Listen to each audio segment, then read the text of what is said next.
नमस्कार, मैं हूं संजय श्रीवास्तव। आप देख रहे हैं वीआईपी न्यूज। वीआईपी न्यूज के खास प्रोग्राम जनसदन में आप सभी का स्वागत है।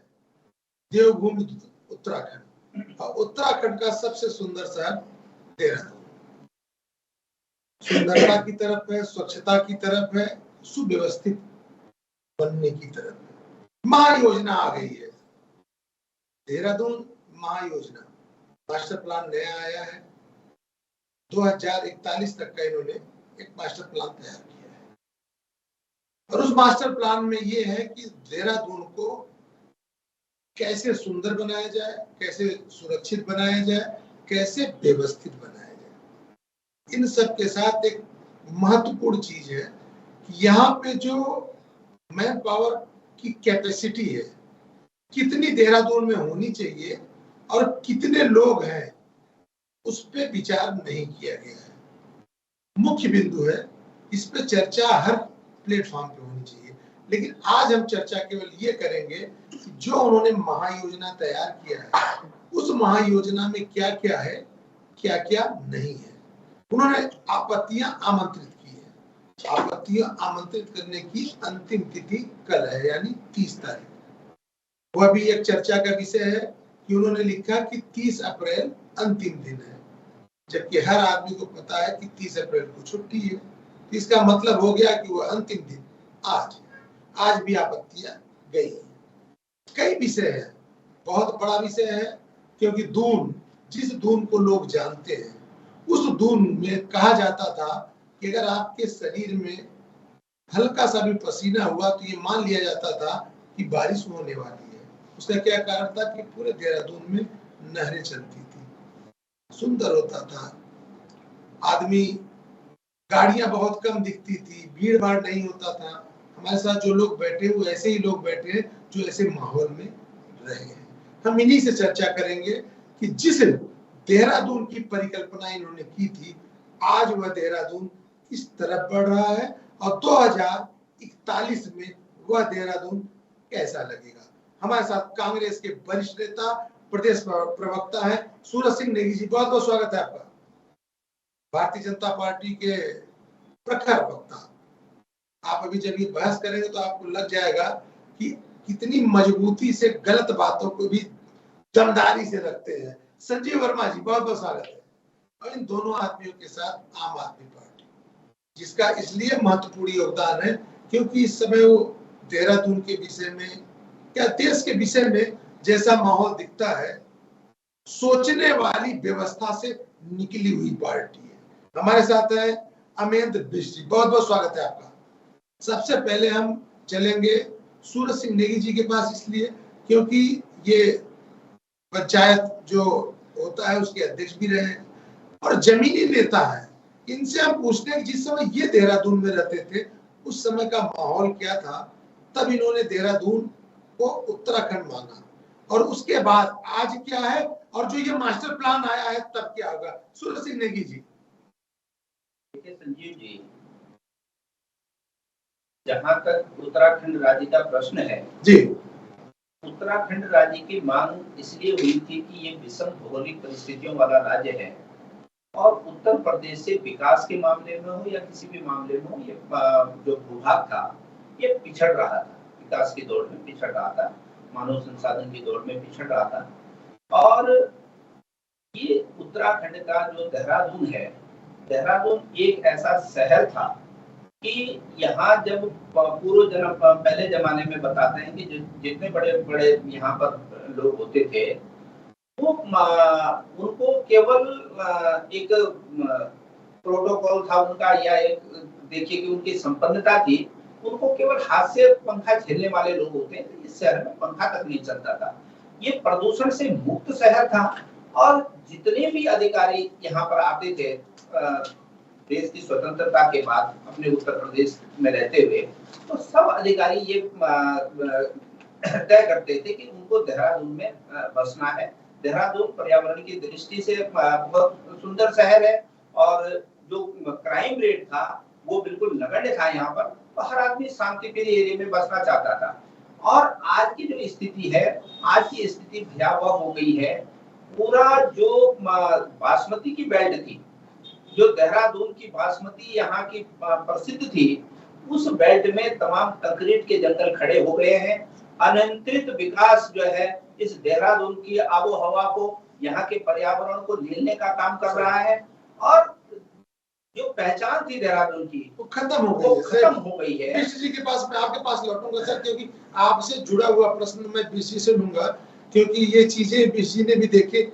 बीसी जिस समय 2018 की बात है, जो उस समय की गणना है, उसमें अधिकतर भूमि कृषि दिखाई गई है, लेकिन अभी जो 2041 का प्लान लेके अभी आ रहे हैं, उसमें ये दिखाया जा रहा है कि 50% आवासीय होगी।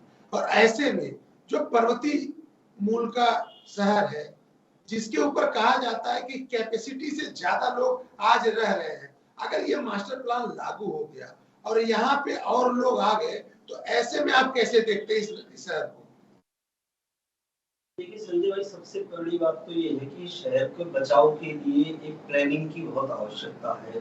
जाहिर सी बात है कि मास्टर प्लान बनने की आवश्यकता है, तभी भविष्य में इस शहर को, क्योंकि अब जितना भी बर्बाद हो चुका उतना तो हो चुका है, लेकिन शेष जो बचा है उसको बचाया जा सकता है। जी। आप और हम इस शहर में बड़े हुए हैं, हम पले बड़े यही हैं, तो हम जानते हैं, हम किताबों में पढ़ते थे कि ये लीची का शहर था, ये बासमती का शहर था, और उस रूप में उसकी छवि थी। लेकिन आज जब हम देखते हैं, खासकर उत्तराखंड राज्य बनने के बाद, जैसा बड़े भाई सूरज सिंह नेगी जी ने भी कहा कि ये इसकी जो आबो हवा है वो पूरी कंक्रीट का एक शहर हो गया है। तो पूरा आपने भी अपने सवाल में इस बात को रखा कि कैसे देहरादून में एक दबाव न केवल पहाड़ी जनपदों का, बल्कि जो आसपास के पश्चिमी उत्तर प्रदेश के भी जनपद है वहां से, और तमाम लोगों का एक दबाव इस शहर पर आया है, और बहुत सारे लोग यहाँ पर आकर के बस गए हैं। आपने अपने सवाल में जिक्र किया कि कैसे कृषि भूमि का जो उपयोग है वो आवासीय भूमि में होने लगा है, कैसे ये सारी चीजें आ गई। तो इस शहर में लगातार पूरे जहाँ खेती हुआ करती थी वहां अब भवन उग रहे हैं। तो इसलिए जरूरी है कि भविष्य को लेकर के अच्छी प्लानिंग की आवश्यकता तो है, लेकिन वो प्लानिंग किस रूप में होनी है, कैसे होनी है, बड़ा सवाल है। अब उस प्लानिंग को इस रूप में नहीं किया जा सकता, इतनी लापरवाही से और इतने हल्के में नहीं लिया जा सकता जिस तरीके से 2041 की को दृष्टिगत रखते हुए किया जा रहा है। वो इसलिए नहीं किया जा सकता कि आपने जैसे अपने इंट्रोडक्शन स्पीच में बताया कि कल लास्ट डेट है और किसी को पता भी नहीं है इस बारे में, और इस बहस से पहले हम लोग भी आपस में इस बात को लेकर के चर्चा कर रहे थे कि हम इस बात को लेकर के उतनी मजबूती से जानकारी हमारे पास भी नहीं है। तो जागरूक शहर के लोगों को, सभी जनप्रतिनिधियों को, राजनीतिक पार्टी के लोगों को, सामाजिक कार्यकर्ताओं को, पर्यावरणविदों को, जितने भी लोग हैं बोलने वालों को, सबको जागरूक करने की आवश्यकता थी। लेकिन ऐसा नहीं हुआ, तो निश्चित तौर पर मुझे लगता है कि कहीं ना कहीं इस पे दिक्कत है। जब तक सब लोगों की राय शुमारी नहीं होगी, सबको साथ नहीं लिया जाएगा, तब तक इसको मैं अधूरा मानता हूं। संजीव वर्मा जी, लगभग 28 से 30 हजार आपको भी जानकारी होगी कि अवैध निर्माण के प्रकरण आज भी एमडीडीए में लंबित है। एमडीडीए मतलब हो गया मसूरी देहरादून विकास प्राधिकरण। अभी इन्होंने 72 गांवों को और जोड़ने का प्लान किया है। 72 गांव वह ऐसे गांव हैं जिसको गांव कहा जाता है जहां पे कृषि का कार्य होता है, और उनको जब आप एमडीडीए में जोड़ देंगे तो बट नेचुरल है कि उन क्षेत्रों में आप बड़ी बड़ी बिल्डिंगें बना सकते हैं, बड़ा बड़ा काम कर सकते हैं। तो कहीं से आपको लगता नहीं कि जिन परिकल्पना को लेकर के इस राज्य का निर्माण हुआ था, यहाँ के लोग जो सोचते थे, उस सोच को बदलने की कोशिश की जा रही है। देखिए, जैसे आपने प्रारंभ में कहा कि नहरों का शहर था, और एक समय में बोला जाता था कि Dehradun city of tired and retired, क्योंकि जितने भी लोग यहाँ पर बाहर से कहीं से भी आते थे, हर व्यक्ति का एक सपना हुआ करता था कि देहरादून में मेरा अपना घर हो। और ये सोच इसलिए होती थी कि यहाँ का जो पर्यावरण, मैं सोचता हूँ पूरे देश भर में सबसे उम्दा पर्यावरण और सबसे उम्दा मौसम, वातावरण सबसे सुंदर से एकदम सही। और किंतु जिस प्रकार से लगातार जो हमारा जनसंख्या का घनत्व लगातार बढ़ता जा रहा है, और उसकी वजह से आप सड़कें देखें तो सड़कों पर इतनी भीड़ हो गई है, पहले एक समय था कि जब गिनी चुनी मोटर गाड़ियां होती थी। आज जो लोग, जिन लोगों के घर सड़कों के आजू बाजू हैं, वो मैं सोचता हूँ शाम रात को सोते हुए कान में रुई डाल के सोना पड़ता होगा। कहने का भाव ये है कि हाँ, कि 1 मिनट भी ट्रैफिक रुकता नहीं है। और इन तमाम चीजों को दृष्टिगत रखते हुए सरकार को भी ये ध्यान करना होता है, सरकार को भी इस तरह की प्लानिंग करनी होती है कि हम तमाम अपने जितने भी शहरी लोग हैं, जितने भी यहाँ के वासी हैं, उनके तमाम सुविधाओं का भी ध्यान करें। उनके लिए चौड़ी चौड़ी सड़कें भी चाहिए, उनके लिए हॉस्पिटल्स की व्यवस्था हो, शिक्षा के लिए स्कूल की व्यवस्था हो, और प्रॉपर अपना कॉलेजेस हो, सब चीजें हो, और साथ ही बच्चों के लिए पार्क की व्यवस्था हो। और साथ ही सबसे जो एक महत्वपूर्ण इस समय शहर के लिए जो बड़ी प्रॉब्लम है, वो सबसे बड़ी प्रॉब्लम है पार्किंग की। और जैसे कि मैंने कहा कि जनसंख्या घनत्व, और जनसंख्या घनत्व को ध्यान में रखते हुए सरकार ने इसको हम इन सारी चीजों पार पाने के लिए अभी कुछ ही समय पहले 12 नए शहरों की भी सरकार के द्वारा घोषणा की गई, ताकि थोड़ा विकेंद्रीकृत हो आबादी, धीरे धीरे करके कुछ देहरादून शहर में रहे, कुछ आजू बाजू रहे, तो ताकि पूरी तरह से सिस्टमेटिक ढांचा हम लोग क्रिएट कर पाए और स्मार्ट सिटी का जो यहाँ पर स्वरूप है वो एक भव्यतम रूप ले पाए। और सरकार अपनी तरफ से सब कुछ कर रही है, लेकिन बात ये है संजय जी, देखिए कुछ जिम्मेदारी हमारी भी बन जाती है, कुछ विपक्ष की है ना। नहीं, कुछ मैं आम जनता मैं यहाँ पर इस बात को राजनीतिक चश्मे से नहीं देख रहा हूँ। जी जी, कुछ काम सरकार को भी करना है, लेकिन सरकार का सहयोग यदि आमजन भी करेगा और हम लोग अपने कुछ सजेशन देंगे। संजय जी, उसी चर्चा उसी के लिए जो आपने कहा, बहुत सही बात कहा। विष्णु जी ने बड़ी महत्वपूर्ण चीज कही है। हम सूरज सिंह नेगी जी से जानना चाहते हैं, सर आपको भी लगता है जैसे जो विष्णु जी ने कहा, जागरूकता का अभाव दिख रहा है इसमें, जिसके लिए प्लानिंग की गई है उससे नहीं पूछा जा रहा है, साथ में समय सीमा दी गई कि बस इतने दिन में आपको अपनी आपत्तियां दर्ज करानी है या सुझाव दर्ज कराने, कहीं लगता है कि जल्दबाजी में कुछ ऐसा कर दिया गया जो कि अब वो सरकार सोच रही है कि नहीं, इसको प्लांट वे में कायदे से लोगों से बात किया जाए, जैसा बीसी ने कहा कि आमजन से बात किया जाए, सामाजिक संस्थाओं से बात किया जाए, हर उस लोगों से बात किया जाए जो कम्युनिटी के रूप में रह रहे हैं। सूरज सिंह नेगी जी। देखिए संजय जी, जैसे आपने कहा कि मैं पंचायतों से जुड़ा रहा हूँ, निश्चित तौर पर मैं 31 साल पंचायतों से प्रत्यक्ष और परोक्ष रूप से जुड़ा रहा जी। और जो हमारी पंचायत की प्रणाली है कि चौपाल के माध्यम से जो विकास कार्य होना है, उस चौपाल के माध्यम से चर्चा परिचर्चा होती है और उसके बाद हम किसी निष्कर्ष पर पहुंचते हैं। परंतु ये जो जनता से, आम जन से, जो हमारी पंचायती राज संस्थाएं हैं, उनसे जो है उनकी उपेक्षा हो गई है। और न तो अब जो नगर निगम का क्षेत्र है, एमडीडीए का क्षेत्र है, निश्चित तौर पर इन्होंने सारा नगर निगम के अंतर्गत कर दिया है, परंतु हमारा कहना ये कि वार्ड के स्तर पर पार्षद के माध्यम से हम जनता के सुझाव दें, उनके साथ चर्चा परिचर्चा करें, कोई सेमिनार हो और उन सेमिनारों के माध्यम से जनता क्या चाहती है, अरे जिनके लिए आप कर रहे हैं उनके राय तो लीजिए कम से कम। क्या आप उनको पूछेंगे भी नहीं? एक आपके जो है सो कॉल्ड जो है पढ़े लिखे लोग हैं, वो एसी कमरों के अंदर बैठ करके जो है नक्शा फैलाएंगे और उसके आधार पर जो है ये तय करेंगे कि कहाँ क्या होना है।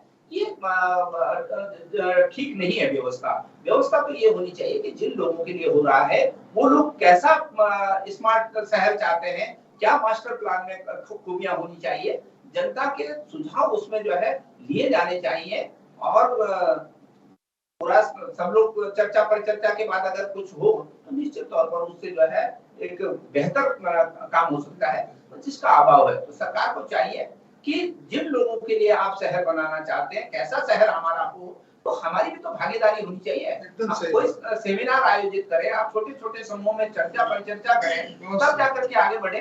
तो निश्चित तौर पर अगर इस तरह का होगा तो तभी जाके होगा, और इस प्रकार से ये थोपा गया जो निर्णय है तभी सुव्यवस्थित होगा। सुव्यवस्थित नहीं हो पाएगा। आप लोगों पर थोपा वाला निर्णय लोग मानते नहीं। अमित जी, आपने भी देखा, हम लोग भी देख रहे हैं कि इन्होंने जिस तरह से गांव को देहरादून में मिला रहे हैं, उसका पर्पज आपको समझ में आ रहा है?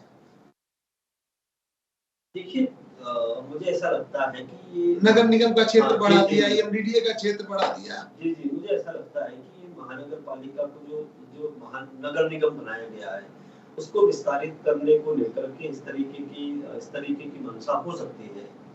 और फिर चूंकि हम इस बात को लेकर के चर्चा कर रहे हैं कि नियोजन किस तरह से शहर का होना चाहिए, तो और ये मतलब एक इत्तेफाक भी है कि अभी हम देहरादून की जो कभी प्रतिष्ठित नदी होती थी रिस्पना, ऋषिपर्णा, हम उसके एक तट पर बैठे हैं और इस बात को लेकर के चर्चा कर रहे हैं।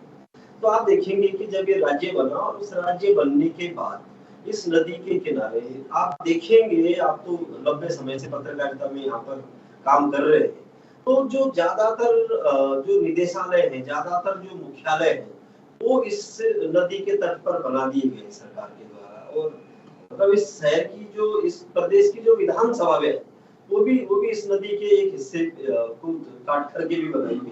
उसका दूसरा देखिए, स्वास्थ्य महानिदेशालय कहाँ बना है, पंचायत राज महानिदेशालय कहाँ बना है, आयुष महानिदेशालय कहाँ बना है, तो तकरीबन दर्जन भर से ज्यादा। तो मेरे जी, कभी अगर मान लीजिए ये सेंसिटिव जोन है, कभी गलती से भगवान न करे कभी ऐसी चीज हो, अगर मान लीजिए थोड़ा सा भी पहाड़ दरका, तो कितने निदेशालय उसकी चपेट में है साहब? बिल्कुल, निदेशालय भी, और कितना नुकसान होगा इसका अनुमान सरकार को नहीं है। तो पहले से ही यदि जनता से पूछ लिया होता, रायशुमारी कर ली गई होती, तो एक बढ़िया प्लान बन सकता था। विधानसभा नदी पर बनाने की बजाय देहरादून के किसी और दूर दराज के इलाके में बन सकती थी, सचिवालय कहीं दूर बन सकता था, निदेशालय शहर से हटकर के कहीं दूर बन सकते थे। शहर पर जो पहाड़ों से आने वाला या जो जन दबाव है, उस जन दबाव से बचा जा सकता था। लेकिन ये कब संभव होता संजय भाई? ये तभी संभव होता जब विचार विमर्श होता। जैसा अभी कहा भी गया, अन्य पैनलिस्ट ने भी इस बात को कहा कि जब बातचीत होती, जिनके लिए शहर बनाया जा रहा है, उन लोगों से जब बातचीत होती तो कुछ बातें निकल करके आती। तो इस बात का अभाव रहा, और दुर्भाग्य से कि 1970s के दशक से लेकर के आज तक चौथा या पांचवा मास्टर प्लान आ रहा है यहाँ पर देहरादून को लेकर के, और इसमें जो काल में, जो इतिहास में जो गलतियां हुई है, उससे सबक नहीं लिया जा रहा है और हम उसी दिशा में आगे बढ़ रहे हैं। तो जाहिर सी बात है कि जब जनता की राय नहीं लेंगे तो कुछ न कुछ कमियां रहेंगी। और हम चाहेंगे अमरेंद्र जी ने बड़ा पॉइंट टू पॉइंट हर वह महत्वपूर्ण बिंदु आज के परिचर्चा में लाए हैं जो कि इस मास्टर प्लान से संबंधित। हम चाहेंगे आप जवाब दें, क्योंकि आप नगर निगम को भी बड़ी नजदीक से देखते हैं, तो आप सार्थक जवाब जरूर देंगे। देखिए, जिस तरह से मेरे दोनों मित्रों ने अपनी बात रखी, कई चीजों में आप के विचारों से मैं भी सहमत हूँ। जिस तरह से एकाएक जनसंख्या का घनत्व बहुत तेजी के साथ बढ़ा है, और जिस तरह से अभी आपने कहा कि नदियों के किनारे जो एक अवैध बस्तियां जो बसी हैं, उनकी वजह से भी जो एक बड़ी प्रॉब्लम हम लोग फेस कर रहे हैं। तो इस और सरकार का भी पूरी तरह से ध्यान है, और सरकार भी कुछ इस प्रकार की प्लानिंग अभी कर रही है। अब बात रही रिस्पना और बिंदाल नदियों की, तो बिंदाल और रिस्पना नदी के ऊपर पूरी तरह से सरकार का भी एक प्लानिंग है, बहुत जल्दी वो साकार रूप लेने वाली है, जिसके लिए 5000 करोड़ की एक पूरी प्लानिंग प्रोसेस में है। और इन दोनों नदियों के ऊपर पूरा एलिवेटेड रोड्स, ये अपना मतलब जिसको आपने बसाया उसको उजाड़ने की तैयारी कर रहे हैं संजय जी। बात को ध्यान दीजिए, एलिवेटेड रोड्स पूरा का पूरा 4 लेन चलेगा, जिससे हमारी जो सड़कों का ट्रैफिक का दबाव है वो भी कम होगा। और जैसा अभी आपने कहा कि 72 गांव इसके अंदर और जोड़ने का, तो अभी जो नगर निगम के पिछले वाला चुनाव हुआ था उसमें भी बहुत बड़ी संख्या में जो ग्रामीण क्षेत्र है वो नगर निगम में जोड़ा गया था, और यह एक सतत प्रक्रिया होती है। क्योंकि अभी यदि आप संजय जी अभी वर्मा जी थोड़ा एक क्या जो प्लान आप मास्टर प्लान बनाने जा रहे हैं, क्या जनता के बीच में जाके उन पे चर्चा परिचर्चा होगी? क्या आप हमारी बात को सरकार तक पहुंचाने का काम करेंगे, या कल जो छुट्टी के दिन इनका आपत्तियों पे सुनने का जो समय खत्म हो रहा है, क्या वैसे ही जो है लिपापोती हो जाएगी? इस पर थोड़ा सी आप जरा प्रकाश डाल दें।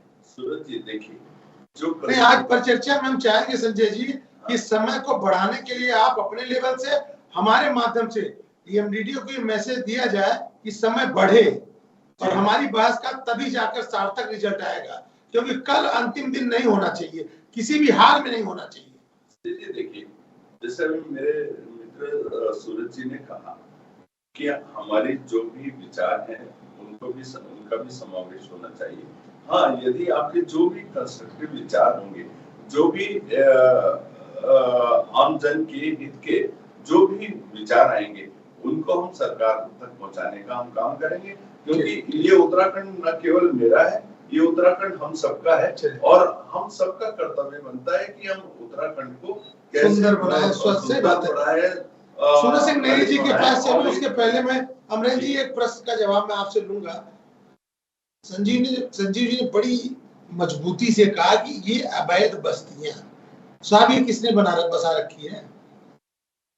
अमरेंद्र जी देखिए, ये दोनों रिस्पना पुल के रिस्पना नदी के दोनों तरफ और बिंदाल के दोनों तरफ ये जो अवैध बस्तियां आज कांग्रेस भाजपा कहती है, उसको किसने बसाया साहब? देखिए देहरादून में आपने जिन दो नदियों का जिक्र किया जी, अब हम ये कह सकते हैं कि वो इतिहास में कभी नदियां हुआ करती होंगी, अब तो पतली सी नहर हो गई है, नाला हो गया है, क्योंकि दोनों तरफ से लोग उस पर बस गए हैं। और उस पर बसाने का काम किसने किया, किसकी सरकारों ने किया, मुझे लगता है कि मुझे बोलने की आवश्यकता ही नहीं। इसलिए बोलने की जरूरत है क्योंकि आप सत्ता में नहीं थे, जो सत्ता में थे वही तो बसाए होंगे साहब। राज्य में दो ही लोगों की सरकारें रही है, बारी बारी से उन्होंने अलट पलट कर राज किया है, और राज किया कि कब्जे करवाए उन्होंने, और न केवल लोगों से कब्जे करवाए, खुद भी कब्जे किए। मैं तो उदाहरण दिया कि वो स्वयं के लिए विधानसभा और तमाम जो निदेशालय है वो उस पर उसको सब बसाने का काम किसने किया? इन्हीं कांग्रेस और भारतीय जनता पार्टी की सरकारों ने किया। आप मुझे बताइए, कोई भी इतना मासूम नहीं है शहर में कि रिस्पना नदी को, रिस्पना और बिंदाल में कौन कौन से नेता हैं जिन्होंने जो है जम करके खुल करके पूरा शहर जानता है कि किन्होंने कब्जे करवाए। कुछ नेता जो पहले कांग्रेस में भी थे, आज भाजपा में भी है, विधायक भी है, उन्होंने कांग्रेस में रह करके भी जम करके कब्जे करवाए, भाजपा में रह करके भी करवाए। तो सूरज सिंह ने मसूरी की बात कर लो, मसूरी विधानसभा से लेकर के और रायपुर विधानसभा, तो इनका काम ही है ये शहर को बदरंग बनाने में, शहर की बदसूरती में कांग्रेस और भाजपा दोनों पूरी तरह जिम्मेदार है, ये शहर के खलनायक है। सूरज सिंह नेगी जी, जैसा डीसी ने बड़ी ईमानदारी से बड़ी मजबूती से कहा, उस बात को कोई मना नहीं कर सकता, तो आपको क्या लगता नहीं कि जो उन्होंने कहा इस शहर को बदसूरत बनाने में राजनीतिक महत्वाकांक्षा रही, वोट बैंक बढ़ाने की एक आपाधापी रही, कुछ नेताओं ने अपने वोट बैंक बढ़ाने के लिए ऐसे लोगों को बसाया कि जो उनके वोट के रूप में काम करे? सूरज सिंह नेगी साहब, देखिए निश्चित तौर पर मैं बिजली की बात से भी सहमत हूँ और आपकी बात से भी सहमत हूँ। इसमें सरकारों का रोल कम रहा है, कुछ व्यक्तिगत लोग वो कांग्रेस पार्टी में भी रहे और भारतीय जनता पार्टी में भी हैं, उन लोगों की एक मानसिकता थी कि इस प्रकार की बस्तियों को जो है बसाया जाए और केवल वोट बैंक के रूप में उनका जो है शोषण किया जाए। तो इसलिए जो है एक आप अजबपुर और अजबपुर कला जो है जो पंचायतें हैं उसमें तो जो लोग सत्ता में हैं उनका अगर पुराना इतिहास अगर निकाल के देखेंगे, वो जब कांग्रेस में रहे तभी उन्होंने उसी काम को किया और आज भी उसी संस्कृति को बढ़ाया जा रहे हो। तो जो लोग इस प्रकार की मानसिकता के, जिन्होंने ग्राम पंचायतों की जो है हजारों बीघे जमीन बेच दी, खुर्द-बुर्द कर दी, उन लोगों पर जो है उस कार्रवाई होनी चाहिए थी। और संयोग ऐसा दुर्भाग्य, मुझे कोई गुरेज नहीं बोलने में कि न कांग्रेस के जमाने में न भारतीय जनता पार्टी के जमाने में उन पर कोई कार्रवाई नहीं होती, और जो समस्या है वो विकराल रूप धारण कर रही है। तो ये इसके लिए भी जो है मास्टर प्लान में व्यवस्था होनी चाहिए कि जो लोग बस गए हैं, और पहले तो उन पे कार्रवाई होनी चाहिए जिन्होंने बसाए, उन लोगों ने उनको इस प्रकार से इधर के लिए व्यवस्थित किया। और आज आवश्यकता इस बात की है कि इस पर जो मास्टर प्लान है, हर बार मास्टर प्लान बनता है, एमडीडी एक प्लान बना के टांग देती है जगह जगह पर उस पर अमल नहीं होता, और जब अमल नहीं होता तो अनियंत्रित प्लॉटिंग हो रही है, अनियंत्रित रूप से बस्तियां बस रही हैं, घर बन रहे हैं, बिना नक्शे के मकान बन रहे हैं, कोई हमारा जो है प्लानिंग नहीं है, कंपाउंडिंग करा के पास करा दे रहे हैं, कंपाउंडिंग करा के जो है उसको पास करा दिया जाता है। तो ये जो लेकोना है, इस प्रकार से एक तो लोगों को जागरूक करने की आवश्यकता है। मैंने कहा ना कि चौपाल के माध्यम से जब हम लोगों के बीच में बैठेंगे, उनकी रायशुमारी लेंगे, तो निश्चित तौर पर अगर मेरे मोहल्ले में एक कोई मीटिंग होती है, कोई चर्चा परिचर्चा का कार्यक्रम होता है, और उसमें हमारे गांव के लोग, हमारे मोहल्ले के लोग अगर भाग लेते हैं और उनकी सलाह से वो कुछ सलाह देते हैं, क्योंकि कभी ये कोई जरूरी नहीं है कि एक पढ़ा लिखा व्यक्ति जो है दिमाग रखता है, हो सकता है एक साधारण व्यक्ति भी, एक गांव में हल चलाने वाला व्यक्ति भी कभी कभी ऐसा सुझाव दे देता है कि बड़े बड़े इंजीनियर और वैज्ञानिक उसके आगे फेल हो जाते हैं। तो ये अगर चर्चा परिचर्चा करके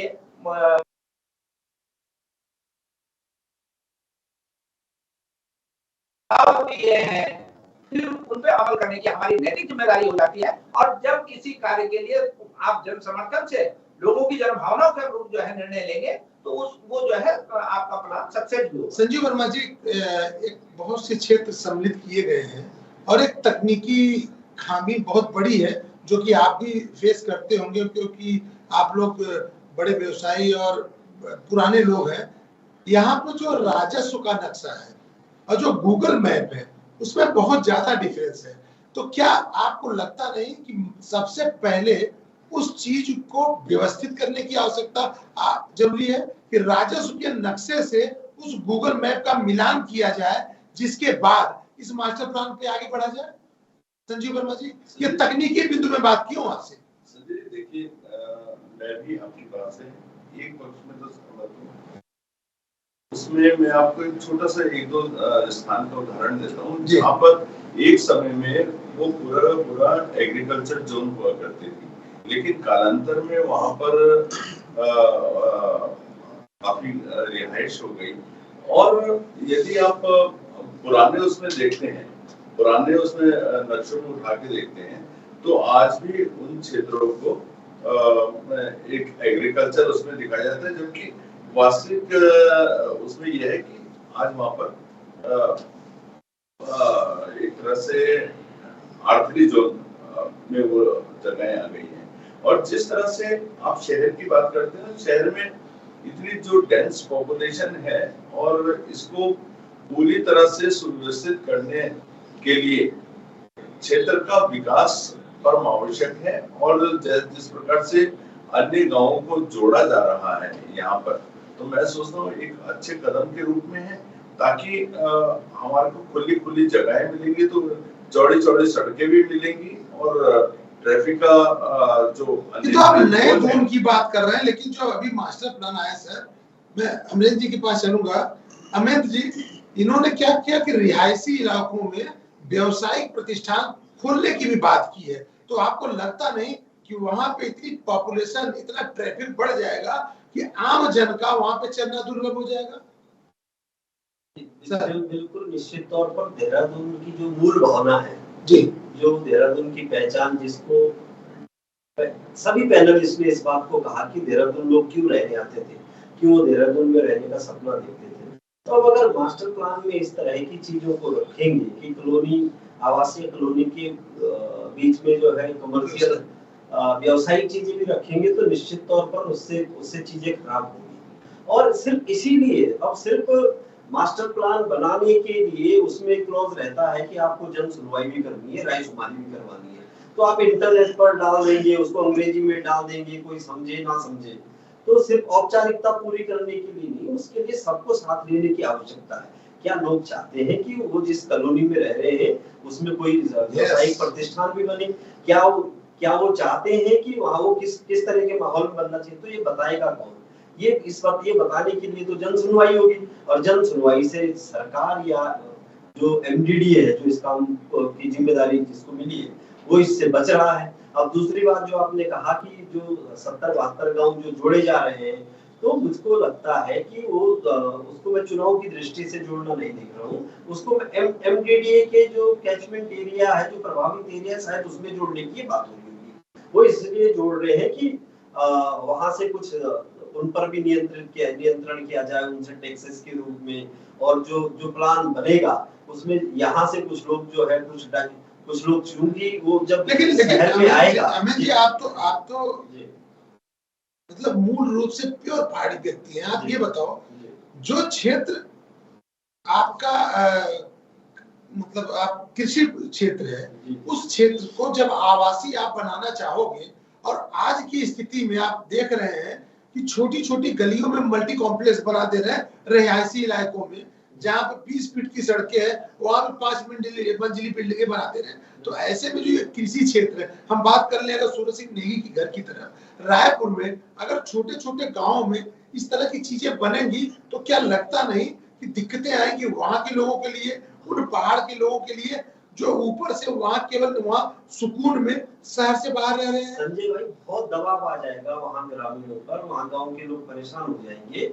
और सरकार की ये मंशा है कि जो शहर में जो दबाव जिसको कंट्रोल नहीं कर पा रहे, उस दबाव को जो है गांव की तरफ थोड़ा सा उसको हल्का किया जाए। गांव को जोड़ने की मंशा ही यही हो सकती है कि ताकि मास्टर प्लान में जब वो जुड़ेगा तो लोग उसको इस रूप में लेंगे कि ये शहर का एक हिस्सा हो गया है, उसकी वहां जमीनों के भी रेट बढ़ेंगे, और उसके बाद क्या होगा कि यहाँ का दबाव कम करके वो उस तरफ ले जाने की कोशिश करेंगे, ऐसा मुझे लगता है। लेकिन सूरज सिंह नेगी जी, आपको लगता नहीं कि ये जो क्षेत्र बढ़ाया जा रहा है वो उनके लिए नहीं बढ़ाया जा रहा है जो पहाड़ मूल के हैं या जो पहाड़ पे बाहर से आके रह रहे हैं? हमारी समझ से ये जब आप बढ़ाएंगे तो बढ़ाने से आपके जो दिल्ली, हरियाणा, पंजाब के लोग हैं वो वहां पे आके रहना चाहेंगे, क्योंकि वहां का वातावरण इतना प्रदूषित हो चुका है। हर आदमी इस समय उत्तराखंड की तरफ आना चाहता है। तो ये जो प्लान बनेगा वो क्या उत्तराखंड के लोगों के लिए ही बनेगा? आपको लगता है ऐसा सूरज सिंह नेगी साहब? देखिए संजय जी, जब देहरादून में ये पिछले परिसीमन में नगर निगम का क्षेत्र को बढ़ावा दिया गया जी, तो उसमें जो मेरा खुद का गांव है केसर वाला गांव जी, हम एक छोटी से पहाड़ी के नीचे जो है ग्रामीण क्षेत्र में रहते हैं जी, और हमारे यहाँ पूरी खेती होती है, पोली गांव है। और मैं अगर बात करूं तो हमारा ये मियाँ वाला, नथुआ वाला, बाला वाला, नकरोंदा, कुआं वाला, माजरी माभी, ये सारे गांव जो है एग्रीकल्चर बेल्ट थी। यहाँ पर कृषि जमीनें थी, परंतु नगर निगम में आने के बाद वहां पर तेजी से प्लॉटिंग का काम शुरू होने लगा है और ईंट और कंक्रीट का जो है वो जंगल वहां पर खड़ा हो रहा है। हमने नगर निगम के क्षेत्र में उसको शामिल तो कर लिया, परंतु हमारा कोई मास्टर प्लान ऐसा नहीं, कोई ऐसी हमारे पास व्यवस्था नहीं कि वहां हम अनियंत्रित विकास को रोकें। और इस मास्टर प्लान को बनाने का मैं तो समझता हूँ कि तब तक बेईमानी है जब तक हम कुछ इम्प्लीमेंट नहीं करते। केवल जो है एक क्षेत्र बढ़ा दिया और अंधाधुंध रूट की उसको हमने छूट दे दी, इससे कोई भला होने वाला नहीं है। आप पहले ये तो बताइए कि आपका जितना पुराना क्षेत्र था उसमें आपने क्या व्यवस्थाएं की, वहां की सड़कों के बारे में। सड़कें आज भी वैसी है और जो प्लॉटिंग कट रही है वो 10-10 फुट की सड़कों पर कट रही है, 10-10 फुट की सड़कों पर मकान बन रहे हैं। कैसे वो नक्शे पास हो जाते हैं, कौन उसको देखने वाला है, कौन नहीं देखने वाला है? संजीव वर्मा जी से नहीं है। संजीव वर्मा जी, आज के निष्कर्ष ये निकल रहा है हमें कि जागरूकता का अभाव है, रायशुमारी की जरूरत है और हर उस व्यक्ति तक पहुंचने की जरूरत है जो व्यक्ति इससे प्रभावित हो रहा है। संजीव वर्मा जी, देखिए अभी जिस तरह से भी बात हो रही थी जी, अभी जब नगर निगम का दायरा बढ़ाया गया था और कई सारे गांव नगर निगम के अंदर शामिल किए गए थे, तो उसका बहुत बड़ा लाभ उन ग्रामीण इलाकों को मिला सबसे पहले तो उन क्षेत्रों का आगामी 10 साल तक का जो टैक्स था, हाउस टैक्स, उसको माफ किया गया। वहां पर जो विद्युतीकरण बहुत तेजी के साथ हुआ। आज आप कोई भी ग्रामीण क्षेत्र में जब दूरस्थ आप कहीं भी चले जाइए, आपको हर जगह चकाचौंध मिलेगी, हर जगह उजाला मिलेगा। चलिए अंतिम जवाब और सूरज सिंह नेगी जी सर मेरी जानना चाह रहे थे। मेरी बात उन जगहों पे सीवर सिस्टम नहीं था। आज उन जगहों पर सीवर लाइनें, पूरी सड़कें चकाचक है। और सूरज सिंह नेगी जी से ले लेते हैं। मैं वर्मा जी, मैं आपसे एक निवेदन करना चाहूंगा कि अगर आपको, मैंने तो उस समय भी कहा था, मैंने त्रिवेंद्र जी को भी कहा था उस समय कि अगर एक मिनट सही बात तो सुन लीजिए, हमारी बात सुन लीजिए ना। मैं ये कह रहा हूँ, मैंने त्रिवेंद्र जी को उस समय कहा था कि पंचायतों को, हमारी पंचायत नहीं, मैंने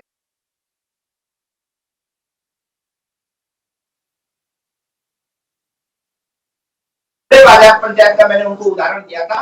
लच्छीवाला गेस्ट हाउस में हमारा प्रतिनिधिमंडल उनसे मिला था और मैंने कहा था कि हेवड़े बाजार की तर्ज पर आप जो है पंचायतों को विकसित करने का काम कीजिए। रालेगढ़ सिटी जो पंचायत है उसके तर्ज पर जो है पंचायतों को विकसित करने का काम कीजिए, तो निश्चित तौर पर आपको नगर निगम बनाने की आवश्यकता नहीं होगी। और हमारी पंचायतें भी जो है लाइटें लगाने का काम कर रही थी, निगम भी वही काम कर रहा है, तो कोई बड़ा परिवर्तन नहीं हुआ। समय की बाध्यता होती है। धन्यवाद अमरेंद्र जी, धन्यवाद सूरज सिंह नेगी जी, और बहुत बहुत धन्यवाद संजीव वर्मा जी। राज्य बना, राज्य की बड़ी उम्मीदें थी, राज्य के लोगों की बड़ी उम्मीदें थी। जंगलात हुआ करते थे, सुंदर दून होता था, बीच से नहरें चलती थी, पेड़ों को काट दिया गया, नहरों को बंद कर दिया गया, कंक्रीट का शहर बना दिया। कहीं ऐसा तो नहीं उस कंक्रीट के शहर को और बढ़ावा देने की तैयारी तो नहीं है? और अगर ये तैयारी है तो इसका विरोध होना चाहिए। और अगर नहीं है ये तैयारी है, सुंदर दून बनाने की तैयारी है, तो जिन चीजों की कमी है उसके सुधार की जरूरत है। और आज की परिचर्चा को हम चाहेंगे हमारे दर्शक भी, आम जन तक इस बात को इतना पहुंचा है कि एमडीडीए के लोगों को इस बात को सोचने पे मजबूर होना पड़े कि क्या कमियां, उसको कैसे सुधार किया जाए। सबसे पहले समय सीमा बढ़ाने की जरूरत है। और आज की परिचर्चा में अगर हम उस बात को आगे समय बढ़ा लेते हैं तो हमारी परिचर्चा आज की सार्थक होगी। दूसरी चीज, आम जन से पूछने की जरूरत है, लोगों तक, उन आदमियों तक जाने की जरूरत है जो इससे प्रभावित हो रहे हैं। हमारी समझ से यह चर्चा लगातार जारी रहनी चाहिए जब तक हम निष्कर्ष पे नहीं पहुंच पाते। धन्यवाद देते रहिए VIP न्यूज़।